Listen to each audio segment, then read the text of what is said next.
Good evening dear students, welcome to Shiva's English grammar. ఈరోజు మనం నేర్చుకునే ఇడియం ఏంటంటే to blow one's own trumpet అని. To blow one's own trumpet.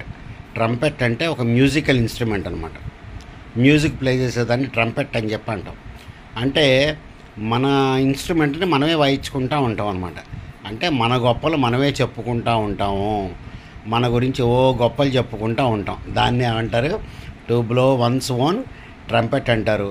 లేకపోతే దీన్ని to blow one's own horn అని చెప్పి అంటాం. హార్న్ అని చెప్పి అంటాం. రెండిటికి మీనింగ్ ఒకటే. So you talk about your self more. అన్ని గొప్పలు చెప్పుకుంటుంటాను. నేను అది, నేను ఇది, నేను చాలా గొప్పవాడిని, నన్ను మించినోడు లేడు అని చెప్పి చెప్తాం అనమాట. దాన్నే to blow one's own trumpet అని చెప్పి అంటాం. Right. I don't mean to blow my one's own trumpet, but I am a good teacher. అది నేను గొప్పలు చెప్పుకోవాలని చెప్పి అనుకోవట్లేదు, కానీ నేను మాత్రం చాలా గొప్ప టీచర్ని అని చెప్పి అంటాం. Right. In this world many people blow their owns trumpet. ఈ ప్రపంచంలో అందరూ కూడా వాళ్ళ గురించి వాళ్ళే గొప్పలు చెప్పుకుంటూ ఉంటారు అనేటువంటిదిగా మనం దీన్ని వాడతాం అన్నమాట. Okay dear students, good day to you all.